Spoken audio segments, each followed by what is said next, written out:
Okay, we got this fit so that we know the bearing slides back and forth. We're going to have two of these bearings. One's going to be down here. One's going to be up here. We're going to have a flange welded here on the end that's going to be interchangeable for individual hanging supports for different TVs. If you want to change out the TV and you need a different height or whatever, there's going to be a flange breakaway that will have a secondary arm that will join the TV to the pivot. We're going to run threads the entire length all the way down here. We're going to be able to spin the nut down here. We also want to be able to adjust this thing up and down, you know, within an inch, 2 inch of overall height for a little bit of freedom there. Somewhere in the center here, we're going to have a sprocket that's going to be the rotation. And we're going to have two more nuts that are going to lock that, and then of course they'll have a key also to the shaft so that the sprocket will be locked to the shaft at that point. And then we'll have the upper bearing, and we'll have a set of nuts up here that will lock against each other and hold the thrust. So we're setting up right now, and we're going to thread it from here to there. Approximately 24 inches of threads.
We should be able to do this in about 5 passes here, and we're going to be leaving a crown on the top here. That's why we fit the bearing to make sure that we're going to have the integrity of the bearing fit, but we'll be able to have the threads, and that's why we cut them shallow, and so we can have a crown on here.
just running, we ran every nut that we had on the end, but we're running this one here down, you know, make sure that we got a good fit all the way down here. And we're going to run it back off.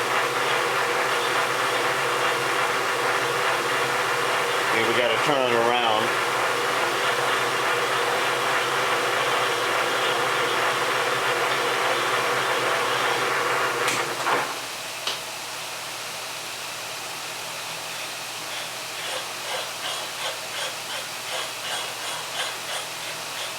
Would hate to get this galled on here right now.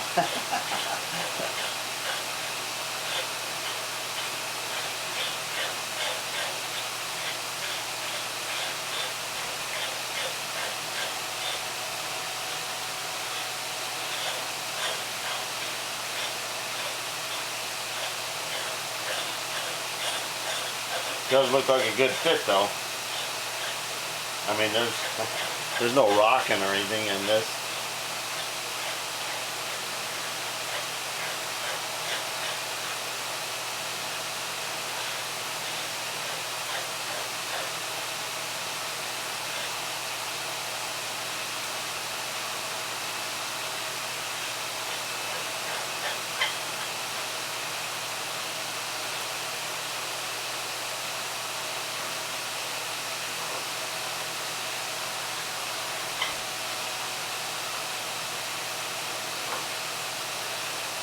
Okay, we're going to take a chaser cut, and when we get down in this area right here, we're going to take a couple more thousandths.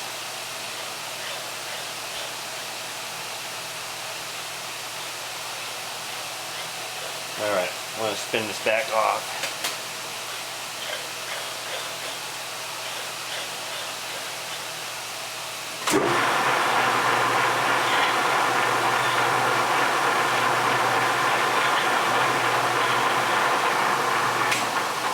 Alright, we're back in here, we got this off of here, we're back in at 0. This one thing is nice about the dashboard gauge. We're coming back in here and we know we were right about the 50,000, so we had 5 10,000ths cuts to get us to here.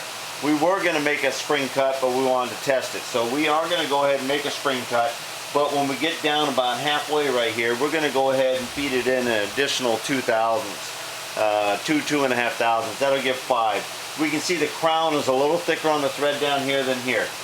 When you start turning long distances on an old lathe, and also a slight difference of tailstock and a couple other idiosyncrasies, you can maintain a parallelism by adjusting along the path. You could actually mark this out in inches and go ahead and progressively take on a dial exactly the right amount of increments in or out, and follow. Preferably you'd want to keep up with the tool pressure, but in theory it goes either way. And then as you're turning, you can compensate, and then you'll be able to draw on hand file and keep the parallelism. All right, here we go.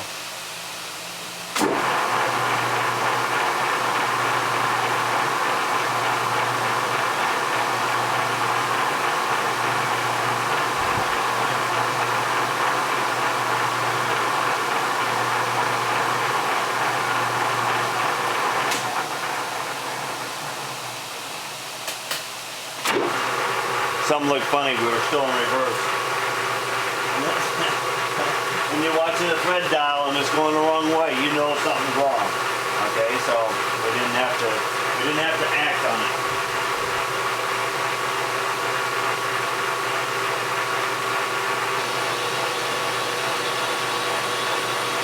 Now this is just a spring cut, so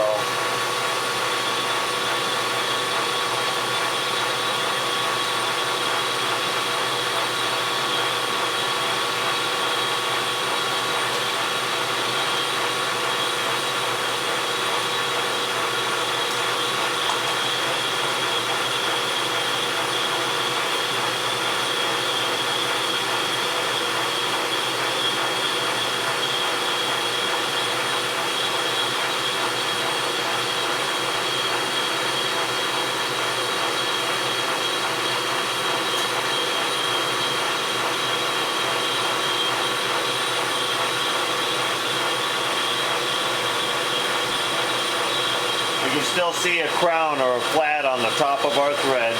That's what we're hoping for. We want to maintain that integrity of the bearing on that diameter, even though we're going to have threads that can adjust it up and down.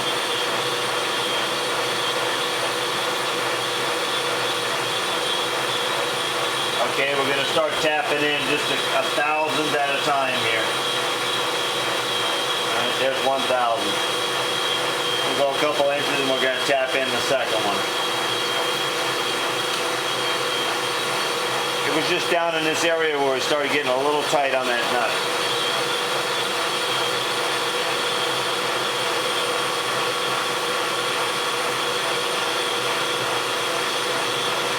Second thousand.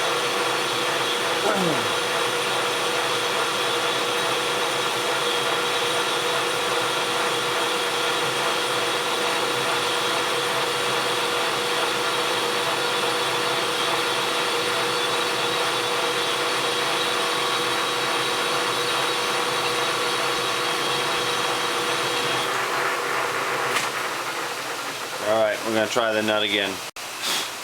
Okay, we took all the burrs and everything else off of here. We gave it a quick file. See, we had it up to about here and it wouldn't go any farther. It was just a little roughness. She's grabbing a little bit right in there. But right there, bearing goes right against the bottom.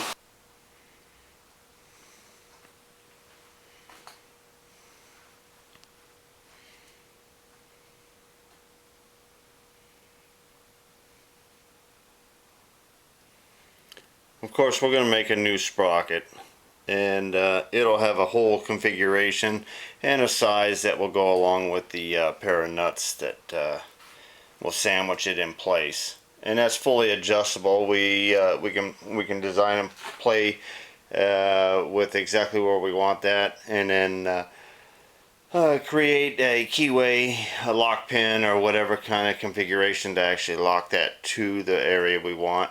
2 full nuts to lock the spindle itself, and this end here will have a flange that will adapt to the next section, welded right in place. So that's basically gonna be the rotating assembly for the main pivot, or the main pivot for the big screen.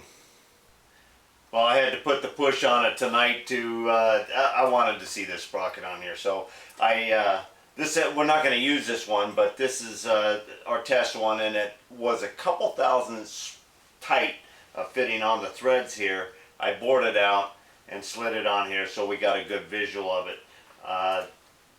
The rotating assembly minus the outside races, we will be getting those in tomorrow. And there it is, and we're going to have a lot of adjustment in this. Very happy. Get her done.